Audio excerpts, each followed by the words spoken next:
You might think of pickup trucks as symbols of strength, durability, and safety, but that's not always the case. Throughout the history of the automotive industry, there have been pickup trucks that didn't just stir controversy, they directly caused the deaths of thousands of people. From dangerously weak frames, disastrous braking systems, to engineering flaws that could make a truck explode while parked in a garage. These mistakes didn't just put drivers at risk, they also shook the reputation of automotive giants like Ford, GM, Toyota, and Dodge. In today's video, we're going to look back at the most dangerous pickup trucks ever built. Real-life, rolling death traps that once roamed the streets. And trust me, some of them are still on the road today. Have you ever seen one of these in person? Don't take your eyes off this video. The truth might just send chills down your spine. 1973 to 1987, Chevrolet CK 1500 at number 11. We begin with one of the most controversial design choices in American pickup history. The 1973 to 1987 Chevrolet CK 1500 with its infamous side saddle gas tank. Sounds harmless, but this seemingly minor feature led to over 2,000 deaths from side impact fire crashes, more than 20 times the death toll of the notorious Ford Pinto. Why? Instead of placing the fuel tank inside the frame, like most manufacturers, GM mounted it outside the frame rails, right behind the door, just to offer a 40-gallon capacity. The result? In a side collision, the tank became the first point of impact, with no structural protection or crumple zone, just a thin sheet of metal filled with gasoline, ready to explode. Investigations revealed victims were often burned alive within seconds. One family in California was struck at just 35 miles per hour. The tank ruptured, fuel ignited, and no one could escape. GM denied responsibility, claiming the design met federal standards. Instead of a recall, they offered a $1,000 coupon toward a new vehicle. Despite lawsuits and media exposure, GM never officially admitted fault. 1973 to 1987, Chevrolet CK10. There's no denying the appeal of the Chevrolet CK10, a classic American pickup known for its boxy styling, trusty V8 engines, and rugged charm. But behind its beloved exterior lies a host of dangerous mechanical flaws, especially in trucks that haven't been properly restored. First, the frame is notorious for rust, especially in regions that use road salt. Over time, areas near the rear leaf springs or bed mounts can rot completely, causing the bed to literally detach while driving. Some owners only realize the danger when a jack punched right through the chassis like wet cardboard. Second, the all-drum brake system was underpowered and lacked ABS. Under heavy loads or downhill braking, the wheels could lock or skid, resulting in a complete loss of control. Lastly, the steering linkage and column often wore out, making the wheel feel loose and imprecise. More than one crash has occurred simply because the driver couldn't turn quickly enough. Today, the CK10 is a highly sought-after classic, but without full mechanical restoration, it may be one of the most deceptively dangerous vintage pickups still on the road. 1970, Chevrolet El Camino SS454. It was considered a strange vehicle from the start, half passenger car, half pickup truck, but with the heart of a speed demon. The 454 cubic inch LS6 V8 engine produced a staggering 450 horsepower, making it one of the most powerful pickups of the 1970s. The problem? Its chassis, suspension, and brakes simply couldn't keep up. The El Camino rode on a passenger car platform and used a braking system more suited for grocery runs than drag strips. rear drum brakes included. While it could launch from 0 to 60 miles per hour in under 6 seconds, stopping from 60 back to 0 felt more like trying to halt a 4,000-pound brick without brakes. Its weight distribution was a disaster. With an empty bed, the rear end became feather-light, causing the car to lose traction and fishtail under acceleration. At a load, and the front end would rise like a speedboat at full throttle, making the vehicle nearly uncontrollable. Some drivers even dubbed this terrifying motion the death wiggle. It didn't take long for insurance companies to catch on. Premiums skyrocketed, pricing out many potential buyers. In the end, the El Camino SS454 was discontinued after just 1 year of production. 1989. Dodge Dakota Convertible. In 1989, Dodge tried something no one else dared to do: build a factory convertible pickup truck. Sounds fun? Only in theory. In reality, removing the roof and pillars severely compromised the truck's structural rigidity, especially when carrying loads or driving over rough roads. Owners reported the frame would twist like spaghetti over bumps. The doors would jam shut because the body flexed so much. The fabric roof was manual, took over 10 minutes to raise or lower, and required 2 people. Caught in a sudden rainstorm? Too bad. Worse yet, the convertible top never sealed properly. Highway driving meant constant wind noise, rain soaked the interior, and dust poured in like a desert storm on dirt roads. Dodge planned to build 2,000 units, but since no one was buying, they ended up producing 3,759 just to clear inventory. It remains the only factory-built convertible pickup ever sold in the US, and likely the last. 1979 to 1983, Volkswagen Rabbit Pickup. The Volkswagen Rabbit Pickup, also known as the Caddy Mach-1, was Volkswagen's attempt to enter the compact truck market in the US. Based on the Rabbit hatchback, it was small, fuel-efficient, and easy to drive. Sounds perfect, until you tried to haul real cargo. The biggest issue was its flimsy body structure and weak suspension. Load up the rear and the front end would lift, causing light steering and near-total loss of control. At highway speeds, this could lead to front-end wobble, drift, or even loss of traction. The brakes were another nightmare. With front discs, rear drums, and no power assist, stopping the truck while loaded became a dangerous guessing game.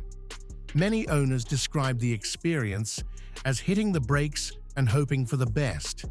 To make things worse, the rear end had no crumple zone at all. Rear-end collisions posed a high risk of injury to occupants. The Volkswagen marketed it as a truck to modernize urban life. But when used as a real hauler, it quickly turned into a rolling death trap. 1984 to 1987, Ford Ranger Diesel. When Ford released the diesel-powered Ranger using Mazda's 2.2-liter engine, they hoped to create a pickup that was fuel-efficient, durable, and reliable. In reality, this version was too underpowered to function as a true truck, and its biggest danger came from how slow it was. The engine produced just 59 horsepower, far too little for towing or climbing at highway speeds. Drivers reported that when merging onto the freeway, the Ranger Diesel couldn't accelerate fast enough, creating dangerous situations with faster-moving traffic. The suspension and brakes weren't upgraded to match hauling needs either.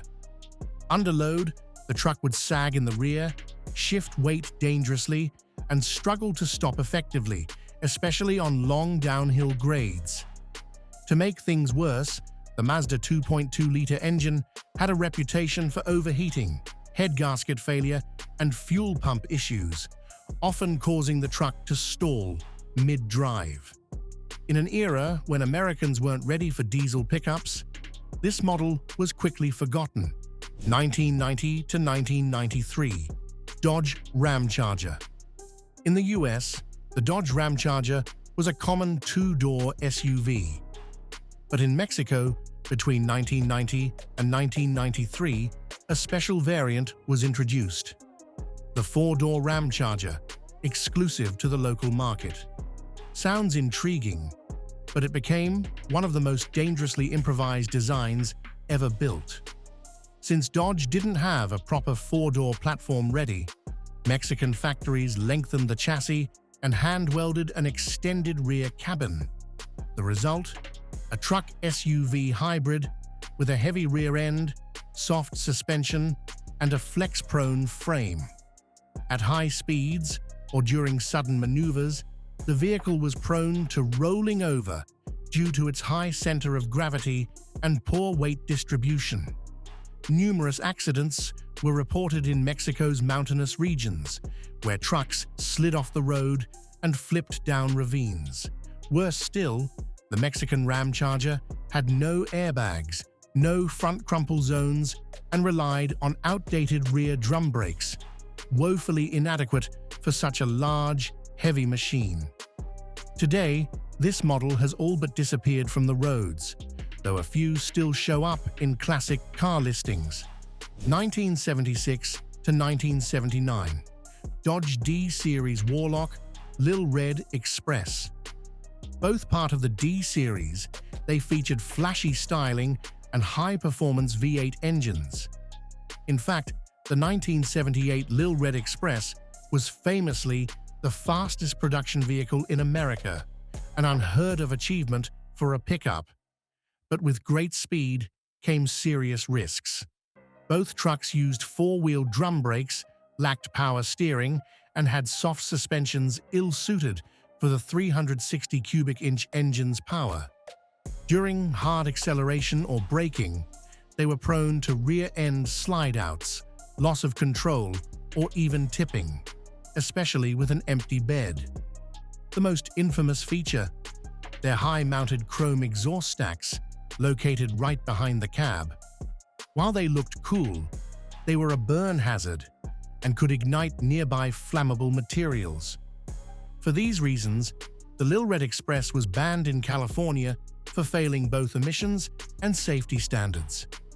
Today, these trucks are prized for their hot rod looks, but few realize they packed more power than their chassis could handle. When performance outpaces control, accidents are just waiting to happen. 1960s to 1981. Reliant Ant. There's nothing wrong with building a small, fuel-efficient vehicle, but the Reliant Ant, a three-wheeled British pickup, took that concept way too far. With two rear wheels and a single front wheel, it resembled a bar stool on ice more than a cargo hauler. With a high center of gravity and just one front wheel, the Ant was extremely prone to tipping, even at walking speeds. Hundreds of accidents occurred when the Ant flipped during turns, U-turns, or from being hit by strong crosswinds. Carrying cargo only made it worse. The rear-mounted bed shifted weight backward, lifting the front wheel and rendering steering nearly useless. Reversing was downright dangerous. Turning the front wheel could send the rear end whipping like a lasso, hitting objects or people nearby. The suspension and frame were so flimsy that rain turned the Ant into a spinning top. In winter, a light gust could blow it into another lane. Eventually, the UK government required special licenses just to drive it, due to its instability. And yet, it remained in production for nearly 20 years. 1995 to 2010. Toyota Tacoma and Tundra. Toyota is known for reliability. But between 1995 and 2010, the Tacoma and Tundra pickups hid a deadly secret, frames that rusted from the inside out. This wasn't surface rust, it was internal corrosion that left the trucks looking fine outside while rotting away silently underneath. At first, owners noticed minor flaking, but soon, leaf springs punched through frames, tires fell off, hitch mounts snapped, sometimes while towing trailers. Some reported catastrophic frame breaks while driving, losing control mid-bridge or during hard braking. Things got so bad that Toyota faced a $3.4 billion class action lawsuit. The company had to inspect and replace frames on hundreds of thousands of trucks. In severe cases, entire frames were swapped, effectively rebuilding the truck from the ground up. Despite warranty extensions and repairs, thousands of Tacomas and Tundras were left out, either due to expired coverage or being sold to unaware buyers. Many owners today don't realize their trucks could literally snap in half at any moment. 1983 to 1990, Ford Bronco II. If one vehicle perfectly illustrates the cost of putting profits over safety, it's the Ford Bronco II. With a short wheelbase, narrow track, high center of gravity, and stiff suspension, it was almost engineered to roll over. Even Ford's own engineers refused to complete certain handling tests, fearing for their lives. Internally, they recommended widening the track by a few inches to improve stability. But executives shot it down to avoid delays and extra cost. Instead of fixing the problem, Ford removed the most dangerous tests from its evaluation protocol. The result? Over 800 deaths and thousands of rollover crashes on highways, back roads, or just while swerving around everyday obstacles. Some cases were haunting. A high school football star paralyzed after a rollover. A mother of 3 killed swerving to avoid a deer. Consumer Reports gave the Bronco II a firm avoid rating. Some insurance companies refused to cover it altogether. Ford never admitted fault, ending production only after intense public pressure. Not every vehicle ever built deserves to be remembered. And the trucks on this list are living proof. Whether backed by major brands or wrapped in eye-catching design, many of these pickups caused real tragedy due to flawed engineering, sloppy testing, or simply because profits were prioritized over people's lives. Some have been discontinued. Some are still on the road, even sought after for their classic looks. But behind that shiny paint is a dark history we must not forget.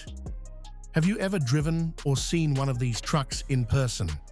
Share your story in the comments below. And if this video gave you a new perspective on the auto industry, don't forget to like, share, and subscribe. More shocking car stories are coming your way.